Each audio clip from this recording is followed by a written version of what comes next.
Ian Traccio here for Discussions of Truth.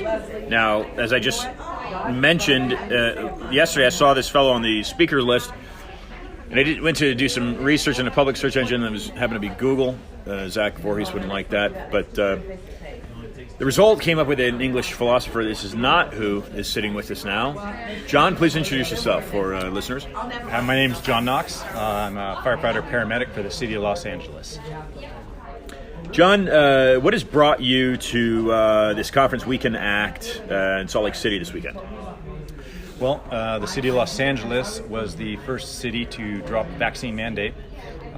It was either get vaccinated or be terminated.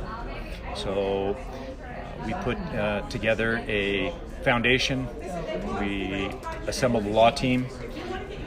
And who's we? We. Okay, so originally I started this with a partner of mine at work, and then we ended up getting a board of directors of 10 of us that we put together. This is in a 6-week period that this has all transpired.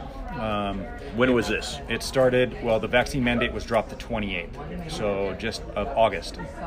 So just after that,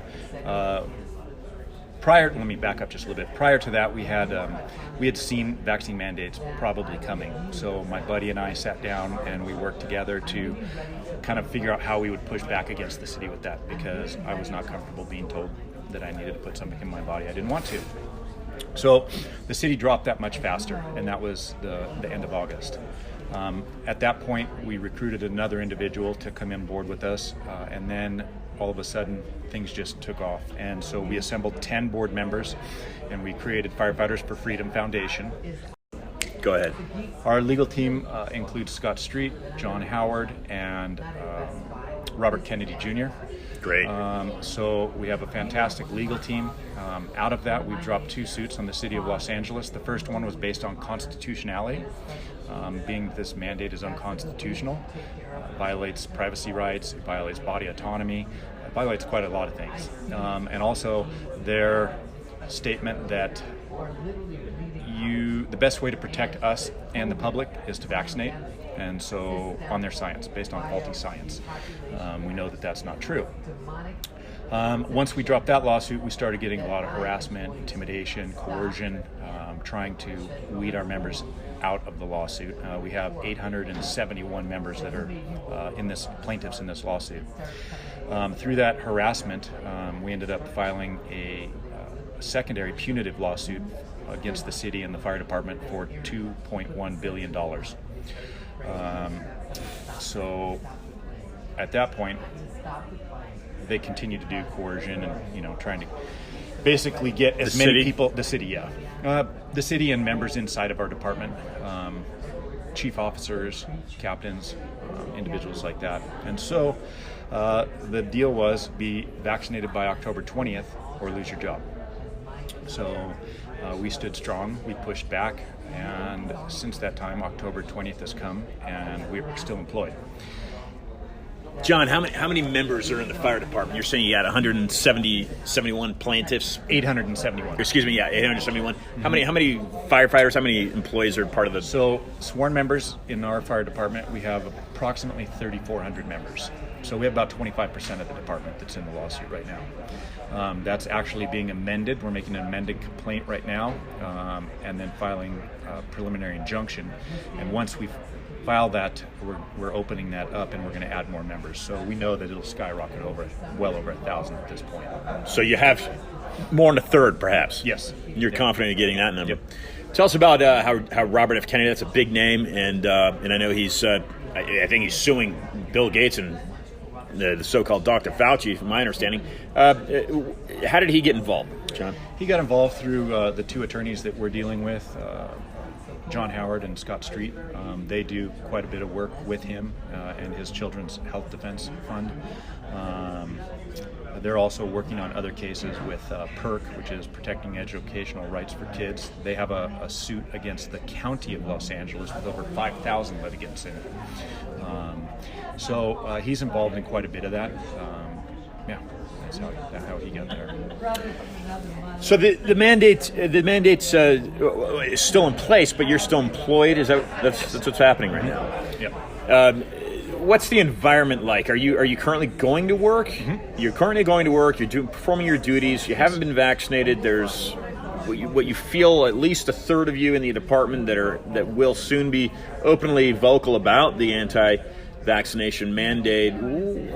What are the next couple months? What are you expecting to transpire in the next couple months in the department? Well, the October 20th date came and went, and just before that date, like on the 19th, the city released an updated mandate, or an amendment to that mandate that basically said they're going to extend our employment now 2 more months until December 18th.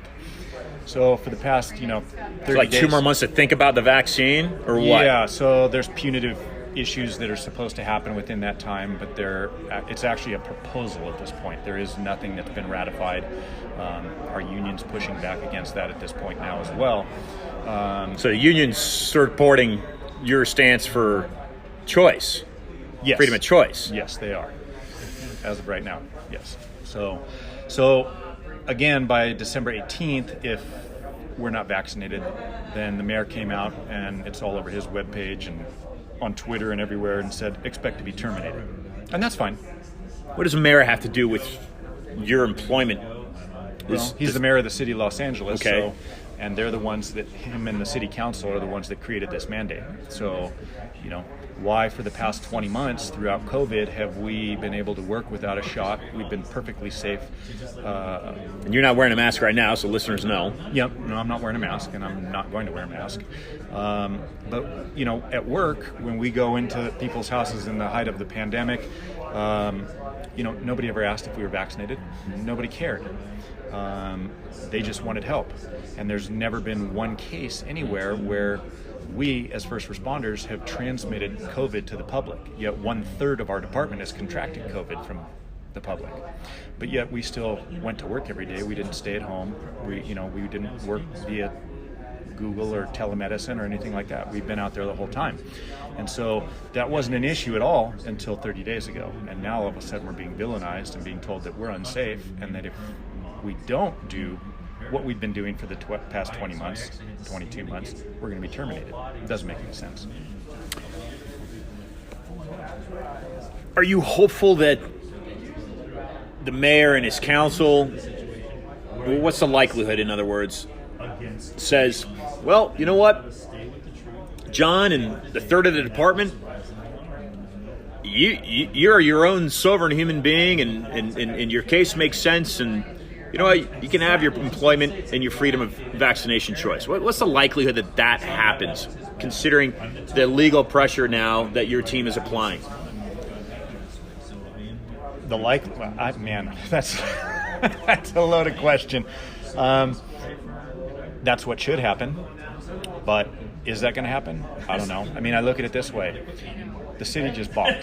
They don't have a leg to stand on, because they said that by the 20th that we were going to be terminated because we're that dangerous and that deadly, but yet now they just pushed it 2 more months. If I'm so dangerous and I'm such a hazard to all of my colleagues and I'm such a hazard to the public, why did you just you just allowed me to go spread disease for 2 more months unchecked, right?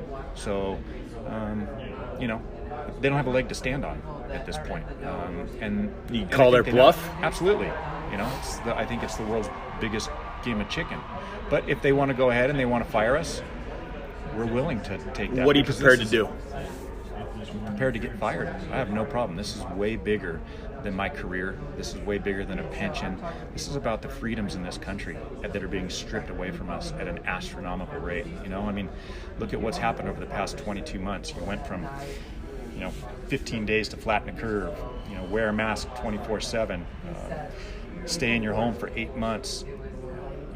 If we get a shot, life will go back to normal. Okay, we have a shot. Now you're going to have to get a booster, and you're going to have to start wearing masks again. And, now you need vaccine passports in the city of Los Angeles as of November 1st, to go into a restaurant or go into any indoor facility. New York. It's insanity. So, also look at the other civil liberties that are being stripped away. During COVID, you had the First Amendment with freedom of speech. I mean, if you said anything outside, you're canceled, right? Cancel culture. Your churches are shut down. You're not allowed to freely assemble. I mean, the list just goes on and on. But yet, I've got liquor stores and strip clubs that are allowed to remain open. Those aren't protected by the First Amendment, right? So, I mean, it's just insanity. And what they're doing with these mandates is they're sidestepping the legislative branch of government. And if we allow these mandates to stand, they're basically going to just start mandating and regulating everything after this. I mean, what's to say that, in the next 18 months, that if you don't, get this vaccine, okay, you're terminated. Okay, so then you get it. And then if your family doesn't get it, your wife and your kids, well, then you're going to be terminated. Or if you don't get a vaccine, then you're going to, you can't have kids, or your kids will be taken away from you. There is no end to the limit of the insanity with this. So, striking these mandates down as unconstitutional is the only way to keep this country alive, because that's what they're doing. They're taking your liberties away one step at a time. John, is the COVID-19 pandemic a means to implement an unwanted, by people like you, power structure over the American people? Whereas it's a real virus, but are there some hidden kind of motives going on with it? I mean, I can speculate. I mean, you can sit here and listen throughout this conference, and there's a lot of evidence that points to that. I mean, if you step outside of the box, or you actually do what's called critical thinking, you can definitely come to that conclusion very easily.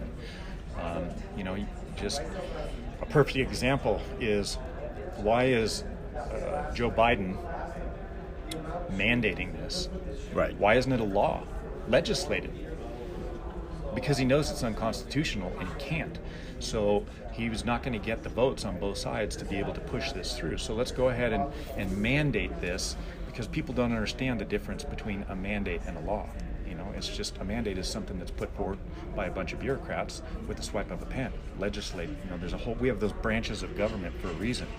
But then, to take it even further, if you go to the whitehouse.gov and look, tell me where that mandate is on there. You can't find it anywhere. So what did he do? He mandated all these companies with 100 and more people to get vaccinated through news press releases, right? Through the news media. Show me where that mandate is that even says that there's a mandate. It's not there. So what's happening? People are being gaslighted. And you have to sit back and scratch your head and go, why is that? Is there nefarious actors at play? Mm-hmm. I don't know, but it doesn't make sense to me. I've been here in this country for 53 years, and I've never seen anything like this. I mean, I was in law enforcement, and I had to follow the Constitution, and I mean, I was former police officer. I was a sheriff. Yep, and then I worked for the fire department in California. Yeah, arson counterterrorism. So, I mean, in doing that, I have a very specific set of guidelines that I need to follow, right? I mean, because I'm violating people's constitutional rights. So I need to do things a very specific way. And I sit back and I look at this, and things aren't being done in a very specific way. Well, they are, but just not the correct way. Not constitutionally. Absolutely. So, John, what's your overall impression of folks in Los Angeles? It sounds like, it's certainly from a first responder standpoint within the department, and perhaps you're mingling with law enforcement as well. Do you think the average first responder is against these mandates? Yeah, I mean, we have in our department, we have 3,400 members. We have roughly half of that, 1,600, that haven't been vaccinated. Whether that's because they don't want to, they have a medical issue, they have a religious issue, whatever it is, it doesn't matter why they don't want it. They have a right? Constitutional right. We also have another 675 that declared not to state because of privacy laws. They feel that they have that ability. So I think just people in general, as Americans, really don't want to be told what to do, especially when you understand what this country was founded on. I mean, we have plenty of people that are in our lawsuit that have been vaccinated. But in that mandate, it also states that you also have, you're going to be mandated to take all the boosters that come down the pipeline as well. Yep. And so it's like, maybe they took that original one because the information at that time that they could gather was sufficient for them, or they had whatever their reason was, they did it. But now they've got to get a booster, and they don't want to do that. They don't want, they don't want to be forced, right? And that's their right, you know. The minute you give your sovereignty, your body autonomy over to the government, whether it's a local municipality or the federal government, what else do you have left, right? Because we have that body autonomy. I mean, you're giving your soul away to the government at that point. They own you. There is nothing that they can't do at that point. So, you know, I mean, it's super important that people really understand that, and that's what we're fighting for, you know, at Firefighters for Freedom. We, you know, you can go to our website and look at that. You can go to our Instagram, all of it. I mean, we put enough information out there that if you want to get that shot, go for it, get it. If you don't get it. But look at the information that's there, and you make that informed decision for yourself, what you want to do as a free American, not as somebody that's being told what to do. And that's the important thing that people really need to understand. Thank you very much for the work that you're doing, John. And as we wind down, let me ask you: Are you getting any national outreach? Are you getting anybody across the country reaching out and saying, "Hey, I agree with you"? Yeah, absolutely. So this has taken off in the past 6 weeks. We've accomplished all of this. Yeah, sorry. In 6 weeks, we've accomplished everything that we have, and it's pretty insane. And actually, where we're at right now, we actually have chapters that we're starting of Firefighters for Freedom. So we have San Diego, North San Diego. We have Orange County. We have New Jersey, New York. Since I've been here, I think they've reached out, and I think there's like 24 different chapters now of Firefighters. Since for you've Freedom. been here just in the this past conference. 2 days, yes. So our board of directors has been back there dealing with that and all of the other issues that we're dealing with. You know, and we're doing this all the while we're working full-time jobs as well. It's pretty insane. And then, you know, So it's catching fire, no pun intended. Yeah, no, absolutely. It's definitely on fire, and it's really bringing that spark of hope back to Americans, I think, and that's what they need. And like when I get back tomorrow, what is that? Wednesday and Thursday, the 27th and 28th. Mickey Willis, who is the producer of Plandemic. Yeah. Okay. So he's reached out, and he's going to be filming a documentary on what we've done and what we're doing. Great. And, you know, I mean, that guy's movies have been seen over 1 billion times. And he's starting a series where he's doing us first, and then it's going to be law enforcement, military, nurses, and basically trying to get people to understand this is what you need to do. This is what America's about. You need to push back, you know, because freedom's not free. And your liberties need to be fought for. And so, you know, like I just said up on stage, I'm just like you and anyone else. I mean, 6 weeks ago, I was riding my horse, surfing, doing whatever, and now here I am doing this. You know, I mean, it's a whirlwind, but it's because us as Americans, we have to stiffen our backbone, right? I mean, the days of being comfortable and complacent are done. If we do not stand at this point in time, I mean, literally, I mean, this sounds stupid, but this is a shot heard around the world, okay? Pun intended with that, because this is that point in time of the birth of our country. We're literally sitting on the precipice of the death of this country.